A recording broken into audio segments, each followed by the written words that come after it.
नमस्कार, मैं हूं रजनीश यादव। आप देख रहे हैं प्रभात खबर। आज बात होगी सावन की। कहते हैं काशी तीनों लोकों में न्यारी नगरी है जो भगवान शिव के त्रिशूल पर विराजित है। मान्यता है कि जिस जगह ज्योतिर्लिंग स्थापित है वह जगह लोप नहीं होती और जस के तस बनी रहती है। कहा जाता है कि जो श्रद्धालु काशी नगरी में आकर भगवान शिव का पूजन और दर्शन करते हैं उसको समस्त पापों से मुक्ति मिलती है। सावन में काशी के महत्व को प्रकांड ज्योतिषी पंडित पवन त्रिपाठी ने जो बताया है, आइए आपको सुनाते हैं।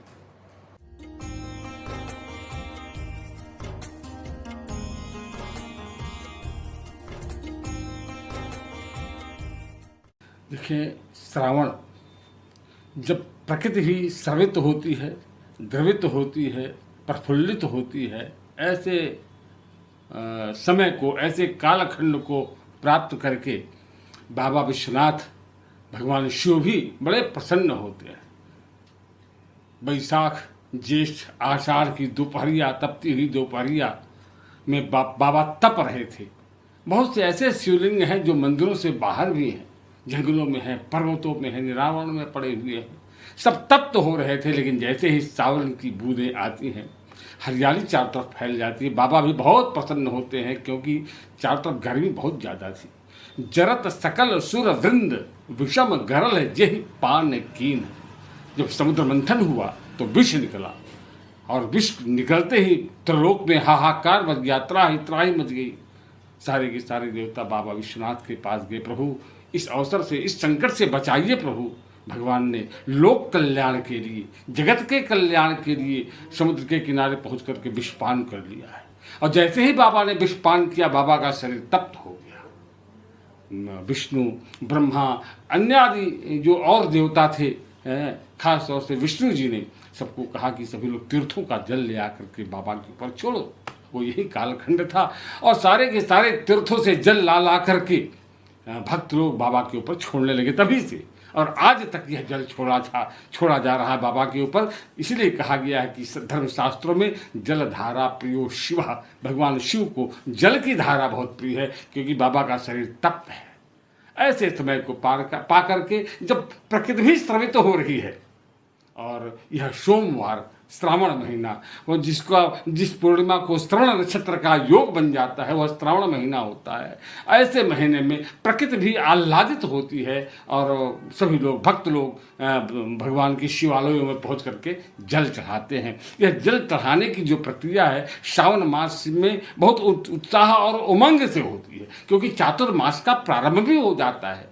चातुर्मास यह 4 महीने जो वर्षा काल की अवधि है, सभी साधु संत महात्मा ये तीर्थों में अपना अड्डा जमा लेते हैं, गमागमन नहीं करते, एक जगह बैठ जाते हैं। और जैसा कि हम जानते हैं भगवान श्रीमन नारायण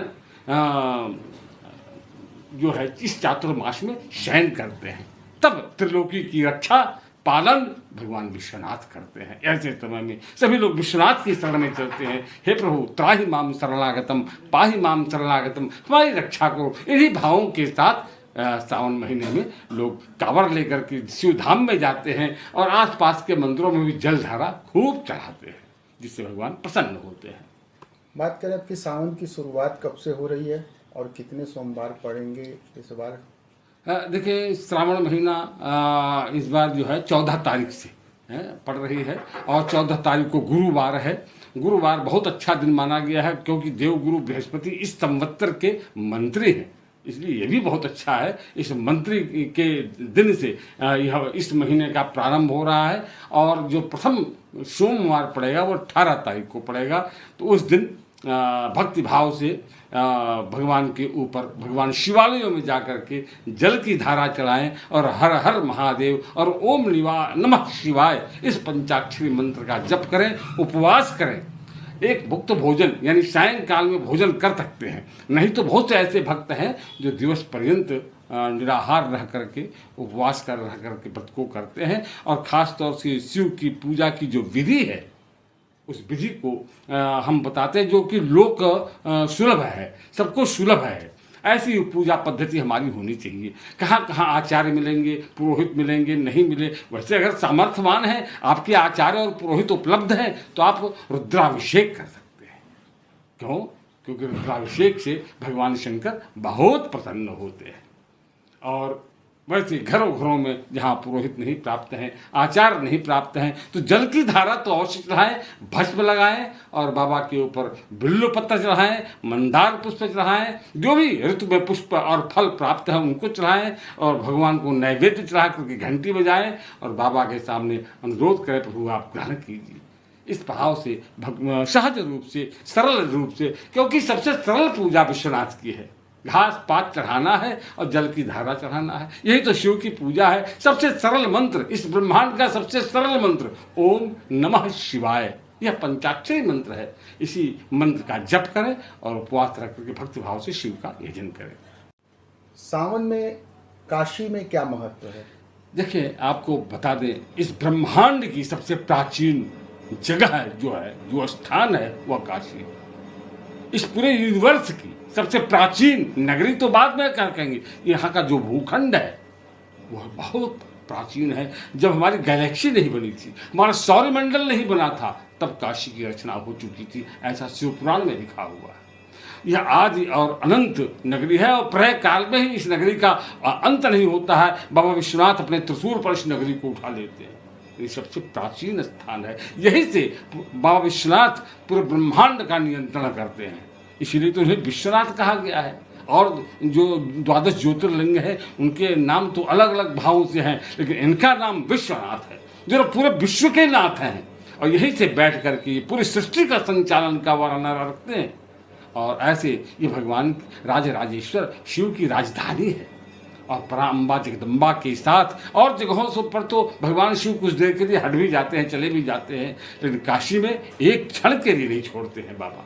अन्नपूर्णा जी के साथ यहाँ बैठ करके, इसीलिए काशी में इस व्रत का, इस उत्सव का और विश्वनाथ को जल धारा चढ़ाने का विशेष महत्व है, क्योंकि ये विश्वेश्वर हैं। और धर्मशास्त्रों में कहा गया है, का चिंता मम जीवने यदि हरि विश्वम्भरो गीयते। अगर विश्वम्भर नाम की कोई सत्ता है, किसी व्यक्ति का नाम, किसी महापुरुष का नाम, किसी भगवान का नाम अगर विश्वम्भर है, तो मुझे चिंता किस बात की? हमें चिंता नहीं उनकी, उन्हें चिंता हमारी है। ये विश्वनाथ सबकी चिंता रखते हैं। पर यहाँ कोई नंगा भूखा नहीं रहता है। यह राजराजेश्वर की राजधानी है। पराम्बा जगदम्बा यहाँ साक्षात विराजती हैं और यहाँ योग क्षेम दोनों का निर्वहन होता है। परमात्मा भगवान शिव देते भी हैं और उस दिए हुए की रक्षा भी करते हैं। यह विश्वेश्वर की कृपा है। और जैसा कि हम लोग देख पा रहे हैं कि इस बार इतिहास बदला है। जो प्राचीन गलियां थी यहाँ पर, जो संकीर्ण मार्ग थे, पहुँचना दूभर था, अब तो विशाल प्रांगण, लगता है कि राजेश्वर की नगरी है ये। उनके अनुरूप वो स्थान बन चुका है। इस समय काल में वो बहुत अच्छा विशाल प्रांगण है।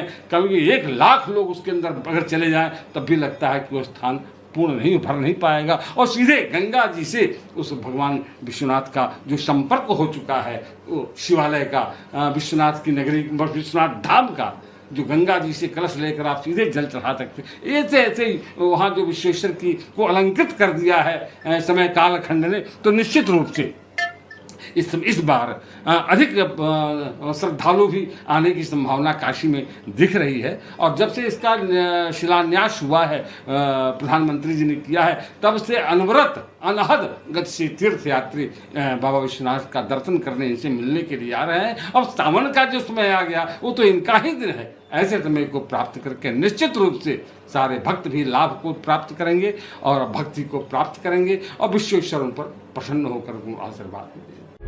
प्रभातखबर.com, विश्वास वही, रफ्तार नहीं।